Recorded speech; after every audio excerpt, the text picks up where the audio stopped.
اعوذ باللہ من الشیطان الرجیم بسم اللہ الرحمن الرحیم الحمد للہ رب العالمین والصلاة والسلام علی اشرف الانبیاء والمرسلین واہل بیتہ الطیبین الطاہرین المعصومین اما بعد۔ سورہ مبارک اعراف آیت نمبر 82 سے آیت نمبر 87، 82 سے 87۔ بسم الله الرحمن الرحيم وما كان جواب قومه إلا أن قالوا أخرجوهم من قريتكم إنهم أناس يتطهرون فأنجيناه وأهله إلا امرأته كانت من الغابرين وأمطرنا عليهم مطرا فانظر كيف كان عاقبة المجرمين وإلى مدين أخاهم شعيبا قال يا قوم اعبدوا الله ما لكم من إله غيره قد جاءتكم بينة من ربكم فأوفوا الكيل والميزان ولا تبخسوا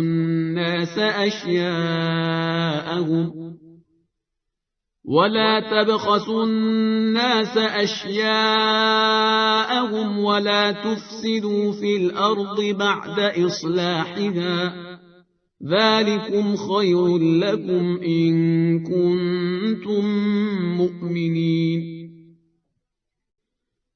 ولا تقعدوا بكل صراط توعدون وتصدون عن سبيل الله من آمن به وتبغونها عوجا واذكروا إذ كنتم قليلا فكثركم وانظروا كيف كان عاقبة المفسدين وإن كان طائفة منكم آمنوا بالذي أرسلت به وطائفة لم يؤمنوا فاصبروا حتى يحكم الله بيننا وهو خير الحاكمين۔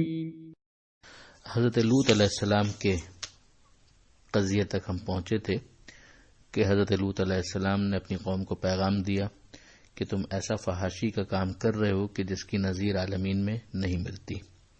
تم عورتوں کو چھوڑ کر مردوں کو اپنی شہوت رانی کے لیے استعمال کرتے ہو، بلکہ تم لوگ حد سے گزرے ہوئے ہو۔ یہ گزشتہ صفحے پر بات ہو چکی۔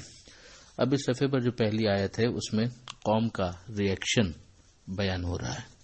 وما کان جواب قومہ، اور ان کی قوم کا جواب صرف یہ تھا الا ان قالوا اخرجوہم من قریتکم، کہ نکال دو انہیں تمہاری بستی سے، یعنی انہیں بینش کر دو، جلا وطن کر دو۔ انہم اناس یتطہرون، یہ لوگ بہت زیادہ پاک باز بنتے ہیں، یعنی اپنے آپ کو پاک سمجھتے ہیں، آلودہ ہونے سے اپنے آپ کو بچاتے ہیں، تو ان کو اس بستی میں رہنے کا حق نہیں ہے، ان کو یہاں سے جلا وطن کر دو۔ فَأَنْجَيْنَاهُ، تو ہم نے ان کو نجات دی، وَأَهْلَهُ، اور ان کے گھر والوں کو بھی، إِلَّا امْرَأَتَهُ، سوائے ان کی بیوی کے، جو فکر میں ان لوگوں کے ساتھ شریک تھی اور نبی کے خلاف تھی۔ کانت من الغابرین، وہ پیچھے رہ جانے والوں میں سے تھی۔ ان پر عذاب کیا آیا اس کو ایک جملے میں یہاں پر بیان کیا گیا کہ وہ امطرنا علیہم مطرا، ہم نے ان پر ایک خاص طرح کی بارش کی۔ وہ خاص طرح کی بارش کس چیز کی تھی اس کا ذکر سورہ ہجر میں آیا ہے کہ امطرنا علیہم حجارۃ من سجیل، ہم نے ان پر سخت مٹی کے پتھروں کی بارش کی، تو اس کے نتیجے میں وہ لوگ ہلاک ہو گئے۔ فانظر کیف کان عاقبۃ المجرمین، تو ذرا دیکھو کہ جو مجرم تھے ان گنہگاروں کا انجام کیسا ہوا۔ یہاں پر حضرت لوط علیہ السلام کی بات کو بھی کنکلوڈ کر دیا گیا۔ اب اس کے بعد حضرت شعیب علیہ السلام کا ذکر شروع ہوتا ہے۔ وَإِلَى مَدْيَنَ أَخَاهُمْ شُعَيْبًا، کہ ہم نے مدین کی طرف ان کے بھائی شعیب علیہ السلام کو بھیجا۔ یہاں صراحت کے ساتھ اس جگہ کا بھی نام لیا گیا کہ جہاں پر شعیب علیہ السلام کو بھیجا گیا تھا، یعنی وہ علاقہ۔ یہ مدین شام ہی کا ایک شہر تھا، اور جس کے بارے میں قول یہ کہ حضرت ابراہیم علیہ السلام کے بیٹوں میں سے ایک بیٹے کا نام مدین تھا، اور جس پر اس شہر کا نام یہ پڑا۔ تو حضرت شعیب علیہ السلام کا علاقہ یہ ہو گیا شام کا ایک شہر۔ اس سے پہلے جناب لوط علیہ السلام کا ذکر آیا، وہ جس بستی کی طرف گئے اس کا نام صدوم تھا۔ صالح علیہ السلام جو قوم سمود کی طرف بھیجے گئے تھے، ان کے لیے کہا گیا کہ وہ حجاز اور شام کے درمیان ان کی بستی تھی کہ جہاں پر ان کو بھیجا گیا۔ ہود علیہ السلام یمن اور نوح علیہ السلام عراق کی طرف بھیجے گئے۔ تو یہاں پر جو جناب شعیب علیہ السلام کی بات شروع ہو رہی ہے، تو ان کا بھی پیغام، پہلا پیغام ہے توحید کا۔ یا قوم قال یا قوم اعبدوا اللہ، اے میری قوم اللہ کی عبادت کرو۔ ما لکم من الہ غیرہ، اللہ کے سوا تمہارا کوئی خدا نہیں۔ قد جاءتکم بینۃ من ربکم، تمہارے پاس تمہارے رب کی کھلی ہوئی دلیل آ چکی ہے۔ اس کا ذکر نہیں کیا گیا مگر جناب شعیب علیہ السلام کے معجزات مراد ہیں۔ فَأَوْفُوا الْكَيْلَ وَالْمِيزَانَ، تو ناپ تول میں کمی نہ کرو، ناپ تول پورا پورا کرو۔ کسی بھی سوسائٹی کے اندر اگر تجارت، اقتصاد اس کو پروموٹ کرنا ہے تو باہمی اعتماد ہی اگر ختم ہو جائے تو پھر کہاں وہاں پر کوئی فائنینشیل ایکٹیویٹی فلرش کر سکتی ہے۔ ایک دوسرے کے اوپر ٹرسٹ ختم، اعتماد ختم، تو اس کے نتیجے میں وہ تجارت ترقی نہیں کر سکتی۔ تو یہاں پر حضرت شعیب علیہ السلام نے ان کی دکھتی رگ پر ہاتھ رکھا کہ وہ جس عیب کے اندر بہت زیادہ مشغول تھے وہ یہی تھا کہ ناپ تول میں کمی کرتے تھے۔ یہ اتنا بڑا مسئلہ ہے اسلام کی نظر میں کہ اسے گناہ کبیرہ سے تعبیر بھی کیا گیا۔ ایک قوم کا ذکر کیا گیا جس پر عذاب جو آیا ہے، تو عملی گناہ ان کا سر فہرست یہی تھا کہ وہ ناپ تول کے اندر کمی کرتے تھے۔ قرآن مجید کے اندر ایک سورہ مطففین کے نام سے ایسے ہی افراد کی مذمت میں آیا ہے 30ویں پارے میں۔ تو یہاں پر شعیب علیہ السلام نے فرمایا کہ تم ناپ تول پورا کیا کرو۔ وَلَا تَبْخَسُوا النَّاسَ أَشْيَاءَهُمْ، اور لوگوں کو ان کی چیزیں کم نہ دو۔ وَلَا تُفْسِدُوا فِي الْأَرْضِ بَعْدَ إِصْلَاحِهَا، اور دنیا میں اس کی درستی کے بعد خرابی نہ پھیلاؤ۔ جب ایک کام زمین کے اوپر صحیح ہو چکا تو اس کو گڑبڑ کرنا، خراب کرنا، یہ فساد پھیلانے کے مترادف ہے۔ ذالکم خیر لکم، یہ تمہارے لیے بھی بہتر ہے، ان کنتم مومنین، اگر تم مومن ہو تو اس بات کو سمجھو۔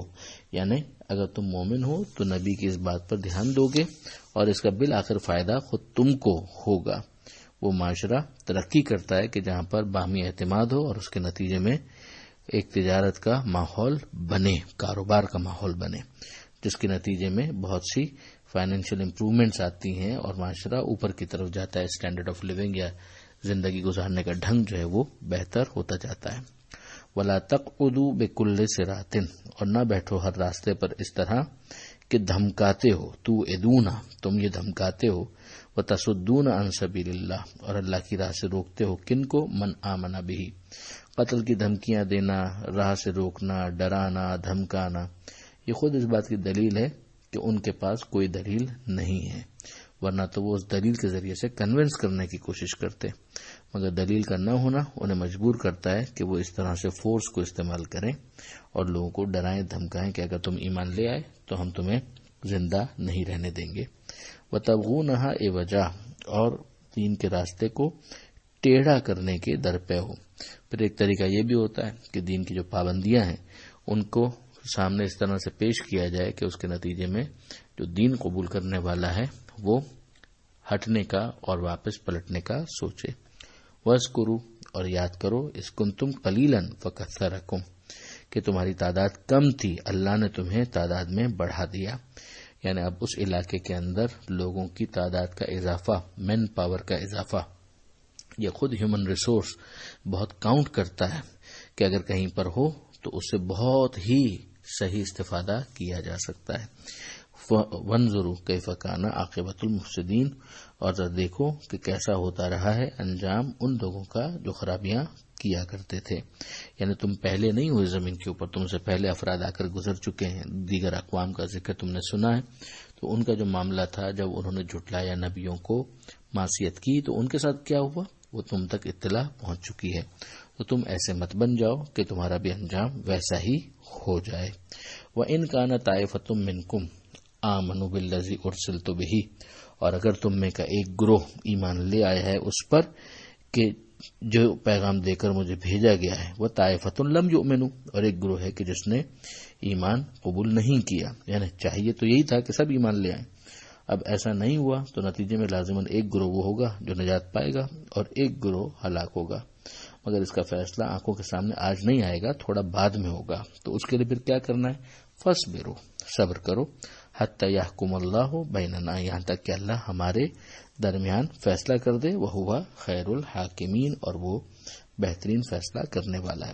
یہ ممکن ہے کہ ان ماننے والوں کو دلاسا دینا بھی مقصود ہو کہ جو یہ کہتے ہوں کہ ہم ایمان جب لا چکے ہیں تو پھر اس کے بعد ہمارے اوپر یہ جو غیر مومن ہیں یا کافر ہیں یا منافق ہیں یہ کیوں ہم پر مسلط ہیں، ان کا معاملہ کب ختم ہوگا. اور ظاہر ہے کہ ممکن ہے کہ وہ جو انکار کرنے والے ہیں وہ اسی طرح سے ٹونٹ کرتے ہوں کہ تم اگر حق پر ہوتے تو ہم پر اب تک عذاب آ چکا ہوتا. وہ مہلت کے کانسیپٹ کو نہ سمجھنے کا نتیجہ ہے کہ پروردگار عالم کی طرف سے جب عذاب آتا ہے تو مدت پوری ہونے کے بعد عذاب آتا ہے، مہلت کمپلیٹ ہونے کے بعد پھر عذاب آتا ہے. تو اسی کا ذکر یہاں پر کر دیا گیا. فاصبروا، کہ صبر کرو یہاں تک کہ اللہ ہمارے درمیان فیصلہ کر دے، اور وہ بہترین فیصلہ کرنے والا ہے.